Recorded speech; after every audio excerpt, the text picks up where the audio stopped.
नमस्कार, खबर दोपहर देख रहे हैं आप सबके साथ मैं हूं प्रियंका राय। बुलेटिन की शुरुआत इस वक्त की सबसे बड़ी खबर से करेंगे। Kanjhawala hit and run case में लड़के की पोस्टमार्टम रिपोर्ट सामने आ गई है। रिपोर्ट में रेप की पुष्टि नहीं हुई है।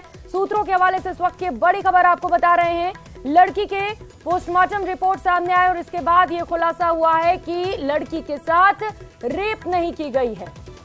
तो सूत्रों के हवाले से इस वक्त की बड़ी खबर, गृह सचिव से पुलिस कमिश्नर ने मुलाकात की।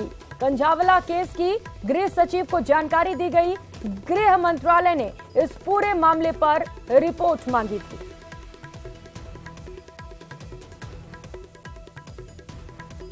तो दिल्ली के Kanjhawala hit and run case में अब नए खुलासे हुए हैं। पुलिस को जांच में पता चला है कि स्कूटी पर पीड़िता के साथ उसकी सहेली भी थी। टक्कर के बाद मृतका कार में फंस गई और उसे 12 किलोमीटर तक घसीटा गया।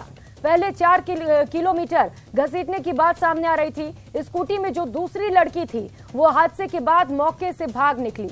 उसे भी मामूली चोटें आई हैं। पुलिस ने खुलासा रोहिणी इलाके के एक होटल के सामने से लगे सीसीटीवी फुटेज के आधार पर किया है।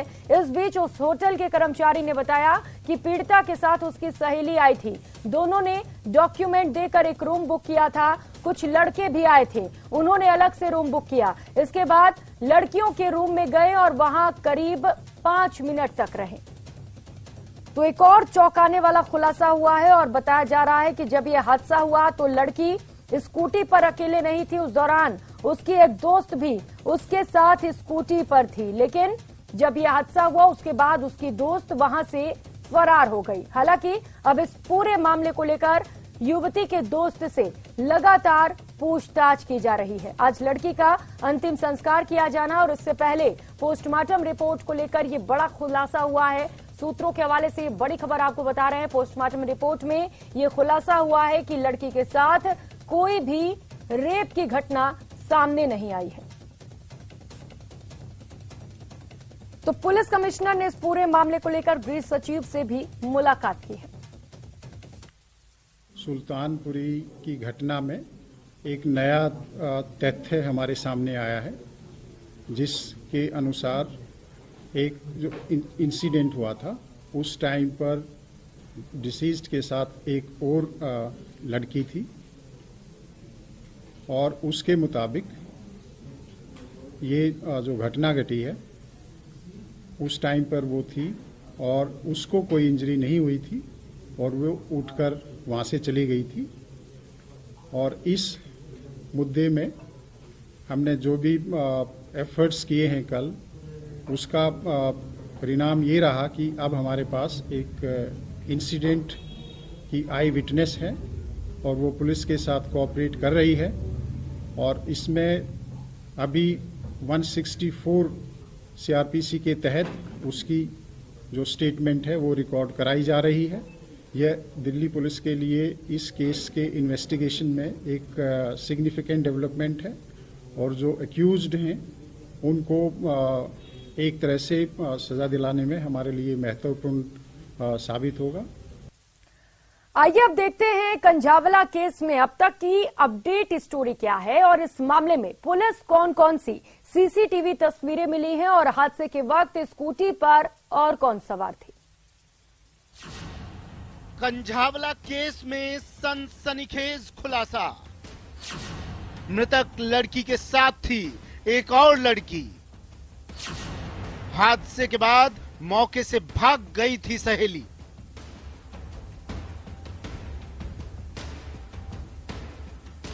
दिल्ली पुलिस ने Kanjhawala hit and run case में नया खुलासा किया है।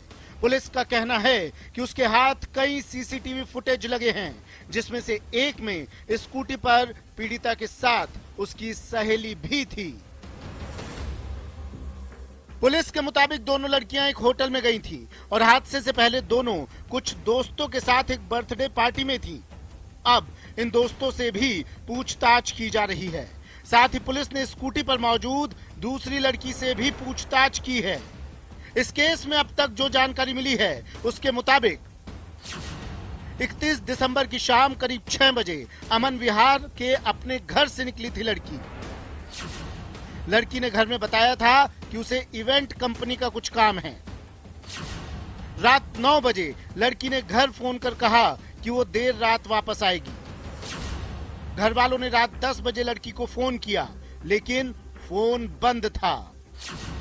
दिल्ली पुलिस ने सुबह 8 बजे परिवार को दुर्घटना के बारे में बताया। रात 9 बजे के बाद क्या हुआ, पुलिस इसी की पड़ताल में जुटी हुई है और अब तक जो जांच रिपोर्ट सामने आई है उसके मुताबिक 31 दिसंबर की देर रात करीब 2 बजे बलेनो कार ने एक स्कूटी को टक्कर मारी। जिस वक्त बलेनो कार ने स्कूटी को टक्कर मारी उस वक्त स्कूटी पर 2 लड़की मौजूद थी।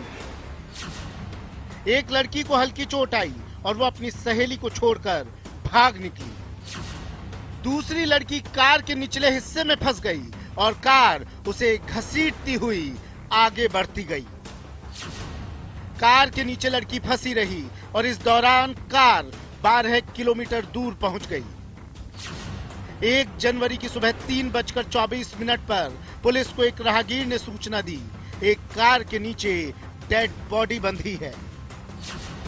4:11 पर एक और कॉल आई। सूचना देने वाले ने कहा कि कंझावला में सड़क पर एक युवती का शव पड़ा है।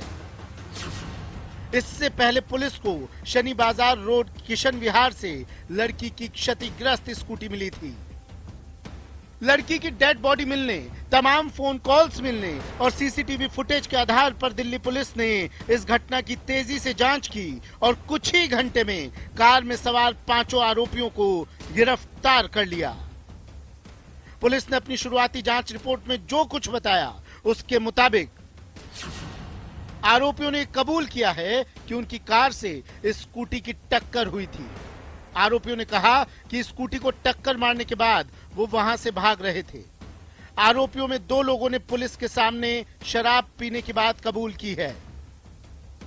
आरोपियों ने यह बताया कि उन्हें इस बात की जानकारी नहीं थी कि कार के नीचे ही लड़की फंसी है। जब आरोपियों को कार के नीचे लड़की होने की खबर लगी तो उन्होंने उसकी डेड बॉडी सड़क पर छोड़ दी और फरार हो गए। पुलिस ने उस कार को भी जब्त किया है जिससे लड़की को टक्कर मारी गई थी। कार के निचले हिस्से से पुलिस को काफी सारा खून और स्किन के टुकड़े मिले हैं। पुलिस ने इस मामले में जिन 5 लोगों को गिरफ्तार किया है उनके बारे में आपको बता दें। इस मामले में पकड़ा गया दीपक खन्ना, ग्रामीण सेवा में ड्राइवर का काम करता है। अमित खन्ना उत्तम नगर में SBI कार्ड्स के लिए काम करता है। कृष्ण नई दिल्ली में स्पेनिश कल्चर सेंटर में काम करता है। मिथुन नरैना में हेयर ड्रेसर का काम करता है। मनोज मित्तल P ब्लॉक सुल्तानपुरी में राशन डीलर का काम करता है। इस मामले की जांच जैसे जैसे आगे बढ़ती जा रही है वैसे वैसे नए खुलासे होते जा रहे हैं। अब पुलिस ये जानने की कोशिश में लगी है मृतक लड़की की सहेली ने हादसे की खबर पुलिस को क्यों नहीं दी। कार सवार 5 आरोपियों ने शराब पी रखी थी या नहीं। कार के नीचे लड़की के फंसे होने की आवाज आरोपियों ने क्यों नहीं सुनी। लड़की की मौत के पीछे हादसा ही असली वजह है या फिर कोई साजिश है।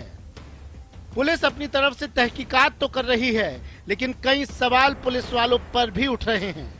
मसलन कई कॉल मिलने के बाद भी पुलिस कार की तलाश क्यों नहीं कर पाई। लड़की को कार 12 किलोमीटर तक घसीटती रही और वो पुलिस की नजरों से बची रही, आखिर क्यों। Bureau report, news 18 Rajasthan. तो वही चंडीगढ़ से खबर है, सेक्टर 2 स्थित राजेंद्रा पार्क में आम के बाग में मिले बम को जल्द डिफ्यूज कर दिया जाएगा। ये जिंदा बम सोमवार दोपहर को मिला था, जिसके बाद आर्मी की टीम बुलाई गई। आर्मी टीम थोड़ी ही देर में इसे पार्क में ही डिफ्यूज करेगी। आर्मी की चंडी मंदिर स्थित वेस्टर्न कमांड के 2 कर्नल पूरे ऑपरेशन को लीड कर रहे हैं। ये मामला इसीलिए बड़ा हो गया क्योंकि जहां बम मिला उसके आसपास ही पंजाब के सीएम भगवंत मान और हरियाणा के सीएम मनोहर लाल खट्टर का सरकारी आवास है। वहीं पर ये पूरा इलाका वीवीआईपी है।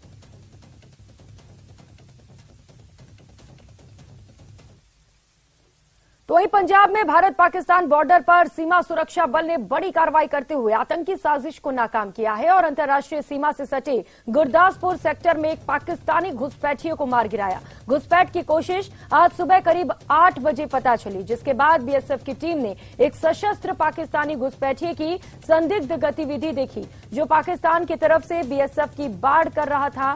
संदिग्ध घुसपैठिए को बीएसएफ जवानों ने चुनौती दी और उसे मार गिराया।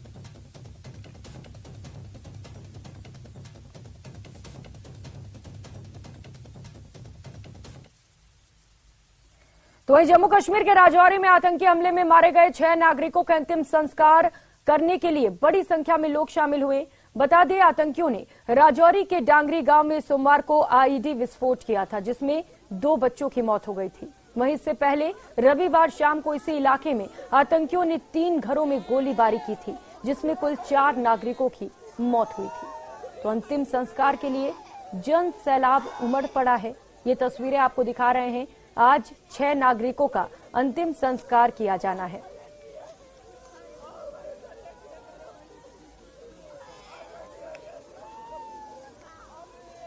तो आतंकियों के हमले में कुल 6 लोगों की मौत हो गई थी और आज इनके लिए अंतिम संस्कार किए जाने हैं। 6 नागरिकों का आज अंतिम संस्कार होगा, जिसमें लोगों को आप दुखी देख सकते हैं, रोते बिलखते देख सकते हैं और बड़ी संख्या में लोग आज इस अंतिम संस्कार के लिए पहुंचे हुए हैं।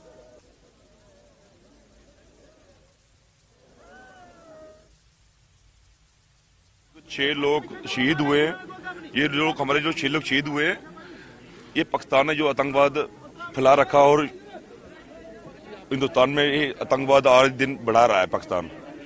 इस आतंकवाद का खात्मा करने का अब हम आगे आएंगे। इस आतंकवाद की, इन मिलिटेंटों की लड़ाई हम लड़ेंगे आर्मी और पुलिस के साथ मिलकर।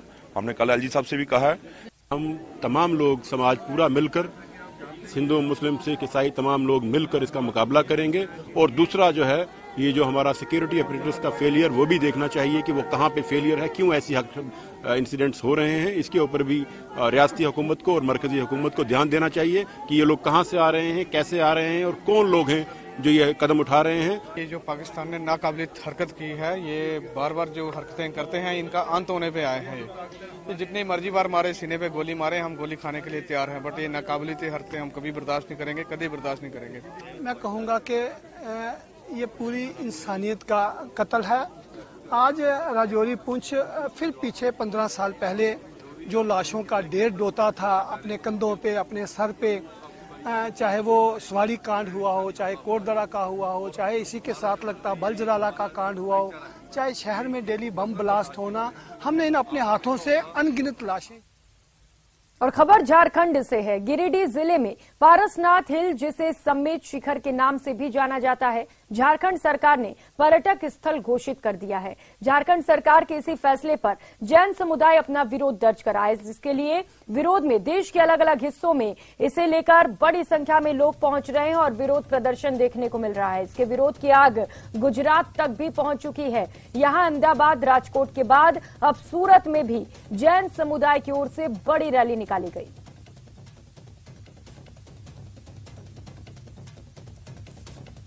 तो रैली आप देख सकते हैं। गुजरात के सूरत में बड़ी संख्या में सम्मेत शिखर पर यह संग्राम देखने को मिला, जहां पर पर्यटन स्थल घोषित किए जाने को लेकर जैन समाज की ओर से भी बड़ी संख्या में लोग सड़कों पर उतरे और इसे लेकर विरोध किया गया।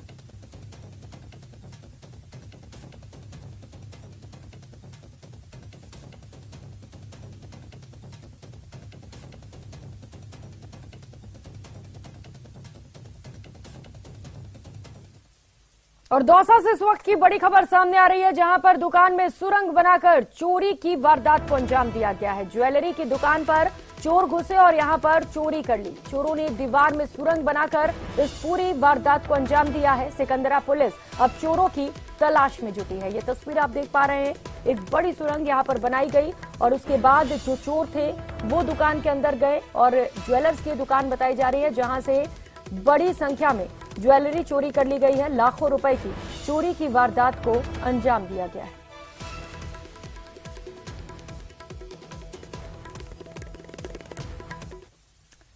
और वहीं सुप्रीम कोर्ट ने मंत्रियों, सांसदों और विधायकों की बोलने की आजादी पर ज्यादा पाबंदी लगाने से इंकार कर दिया। आज सुप्रीम कोर्ट में 5 जजों की बेंच ने कहा कि इसके लिए पहले ही संविधान के आर्टिकल 19(2) में जरूरी प्रावधान है।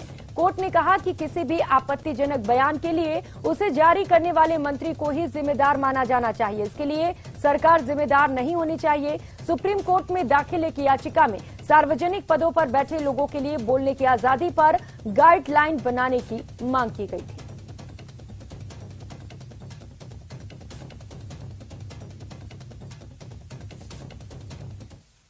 तो वहीं तवांग में भारत और चीन के सैनिकों की झड़प के बाद रक्षा मंत्री राजनाथ सिंह पहली बार अरुणाचल प्रदेश पहुंचे। सियांग में राजनाथ सिंह ने चीन को कड़ा संदेश दिया। राजनाथ ने कहा कि भारत किसी भी स्थिति का सामना करने के लिए पूरी तरह से तैयार है। बता दें, राजनाथ सिंह सियांग जिले में सियोम पुल का उद्घाटन करने पहुंचे थे और उन्होंने सीमा सड़क संगठन यानी कि बीआरओ की 27 परियोजनाओं का वर्चुअल उद्घाटन भी किया। इस दौरान राजनाथ सिंह ने कहा कि राष्ट्रों की बदलती प्राथमिकताओं और हितों के इस युग में किसी भी राष्ट्र के लिए स्वयं को सशक्त बनाए रखना आवश्यक है। भारत हमेशा युद्ध के खिलाफ रहा है। हमारे सशस्त्र बल किसी भी तरह की स्थिति का सामना करने के लिए हमेशा तैयार है। कभी भी कोई युद्ध अपनी तरफ से प्रारंभ नहीं किया और न ही किसी देश की 1 इंच जमीन पर भारत ने कभी कब्जा किया है। यदि कोई हमारी इस सदाशयता या शांति प्रियता को हमारी कमजोरी समझने लगे तो मैं उसे बताना चाहूंगा कि हम शांति के उपासक तो हैं ही, हम शक्ति के भी उपासक हैं। भगवान श्री कृष्ण ने भी श्रीमद् भागवत गीता में हमें धर्म की रक्षा के लिए न्याय और सत्य की रक्षा के लिए युद्ध करने की प्रेरणा दी है। अभी कुछ समय पहले हमारे माननीय प्रधानमंत्री श्री नरेंद्र मोदी जी ने this is not the era of war यह कहकर भारत के संकल्प को पुनः साफ कर दिया है और दुनिया का ध्यान इस संकल्प की ओर उन्होंने आकर्षित किया है। यानी हम युद्ध में यकीन नहीं रखते, पर अगर हम पर युद्ध थोपा जाता है तो हमने उसका जमकर मुकाबला किया है और आगे करेंगे भी, इस पर भी हमारा पूरा यकीन है। इसके लिए हमें हमेशा तैयार रहना चाहिए और हम तैयार हैं। हमारी आर्म्ड फोर्सेस हमेशा इस बात को गंभीरता से ध्यान में रखती है। और खबरों में आगे बढ़ेंगे। राष्ट्रपति द्रौपदी मुर्मू 2 दिन के राजस्थान के दौरे पर हैं। राष्ट्रपति द्रौपदी मुर्मू विशेष विमान से जयपुर एयरपोर्ट पर पहुंची, जहां उनका सीएम अशोक गहलोत और राज्यपाल कलराज मिश्र ने भव्य स्वागत किया। इसके बाद राष्ट्रपति जयपुर में अमर जवान ज्योति पर पहुंची, जहां उन्होंने शहीदों को श्रद्धांजलि दी। इसके बाद राष्ट्रपति राजभवन पहुंची, जहां उन्होंने संविधान पार्क का लोकार्पण किया। इस दौरान उनके साथ मुख्यमंत्री अशोक गहलोत और राज्यपाल कलराज मिश्र भी मौजूद रहे और इसके साथ ही कई अन्य दिग्गज भी मौजूद रहे। तो 4 अलग अलग तस्वीरें उनके इस यात्रा की आप देख पा रहे हैं। आज राज्यपाल के साथ और मुख्यमंत्री अशोक गहलोत के साथ राष्ट्रपति द्रौपदी मुर्मू देखी गई, अलग अलग जगहों पर गई। इसके साथ ही संविधान पार्क का अवलोकन भी किया। पहली तस्वीर आप देख पा रहे हैं, भव्य स्वागत जयपुर एयरपोर्ट पर उनका किया गया। उसके बाद शहादत को उन्होंने नमन किया, वीर शहीदों को सलामी दी और श्रद्धांजलि दी। और इसके साथ ही संविधान पार्क का अवलोकन और उद्घाटन करते हुए इसे आम लोगों के लिए समर्पित भी कर दिया है।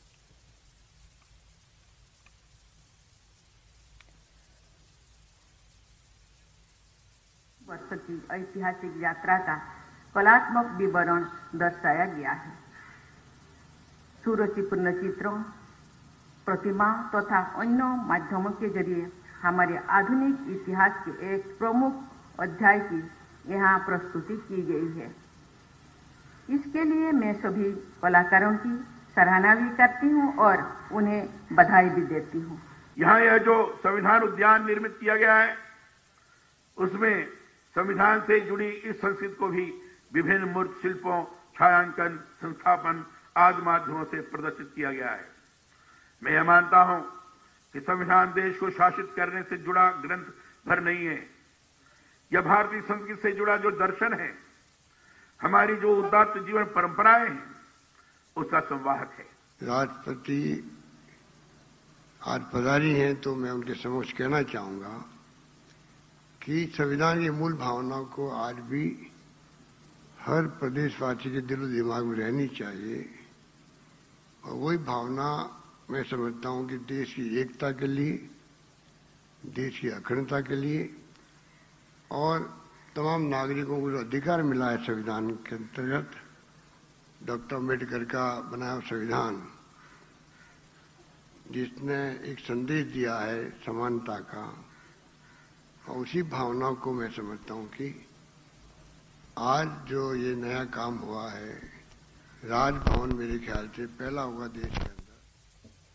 तो वहीं प्रधानमंत्री नरेंद्र मोदी ने वीडियो कॉन्फ्रेंसिंग के जरिए भारतीय विज्ञान कांग्रेस के 108वें सत्र के उद्घाटन समारोह में हिस्सा लिया और 108वें इंडियन साइंस कांग्रेस का उद्घाटन किया। इस दौरान कार्यक्रम को संबोधित करते हुए पीएम मोदी ने कहा कि तकनीक ने बड़ा बदलाव संभव किया है और आज के समय में महिलाएं हर क्षेत्र में आगे हैं। इसके अलावा पीएम ने कहा कि देश साइंस के क्षेत्र में तेजी से आगे बढ़ रहा है। अगले 25 वर्षों में भारत जिस ऊंचाई पर होगा उसमें भारत की वैज्ञानिक शक्ति की भूमिका बहुत अहम होगी। साइंस में पैशन के साथ जब देश की सेवा का संकल्प जुड़ जाता है तो नतीजे भी अभूतपूर्व आते हैं।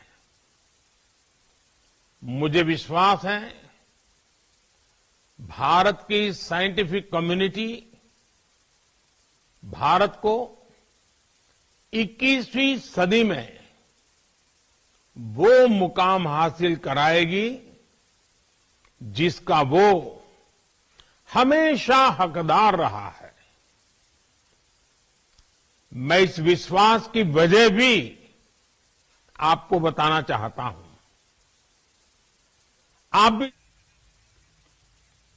और खबर अजमेर से है। क्रिश्चियनगंज इलाके में मंदिर के 4 दीवारी को तोड़े जाने के बाद तनाव बना हुआ है। तनाव को देखते हुए मौके पर पुलिस बल की भी तैनाती की गई है। वहीं संबंधित पक्ष और प्रशासन के बीच आज बातचीत होगी, जिसके बाद आगे की रणनीति तय की जाएगी। बता दें कि देवनारायण मंदिर के चारों ओर नवनिर्मित 4 दीवारी को अतिक्रमण मानते हुए प्रशासन ने तोड़ डाला था, जिसके बाद सोमवार की रात करीब 2 बजे लोग सड़क पर उतर आए और जमकर प्रदर्शन किया। प्रदर्शन को देखते हुए रात को ही बड़ी संख्या में पुलिस बल की तैनाती की गई थी। वहीं प्रशासन ने प्रदर्शनकारियों के साथ बातचीत भी की थी।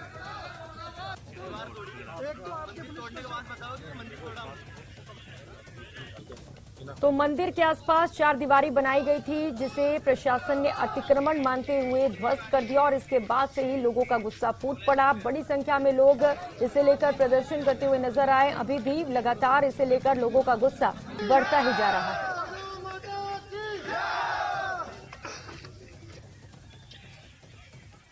नहीं, मंदिर के ऊपर कोई कार्रवाई नहीं की गई है। मंदिर तो जहाँ है वहीं है और मंदिर के चारों ओर पहले जो वहाँ कंस्ट्रक्शन नहीं था, वहाँ पर जो पीडब्ल्यूडी है, ये रोड जो है वो सार्वजनिक निर्माण विभाग जो है उनके हिसाब से उनका है। तो पीडब्ल्यूडी डिपार्टमेंट की तरफ से जो अतिक्रमण जिसको वो मान रहे हैं, और मंदिर के अलावा जो पिछले कुछ समय में जो है जहाँ कंस्ट्रक्शन नया जो हो रहा था तो एक्सीडेंट और दूसरी चीज़ें नहीं हुई, इसको देखते हुए उनका ये कहना है कि पहले हमने इनको नोटिस दिया था और नोटिस देने के बाद भी जो है इनके द्वारा जो है वो उसने तो उसको हटाया गया, बल्कि उस पर जो है वो ये और अतिक्रमण जो है वो किया जा रहा था। इसलिए जो है सार्वजनिक निर्माण विभाग ने जो है ये पीडब्ल्यूडी डिपार्टमेंट की तरफ से ये कार्रवाई की गई है और जो अतिक्रमण उनके हिसाब से जो उन्होंने चिन्हित किया है उसके खिलाफ इन्होंने कार्रवाई की। इस बुलेटिन में फिलहाल इतना ही। नमस्कार।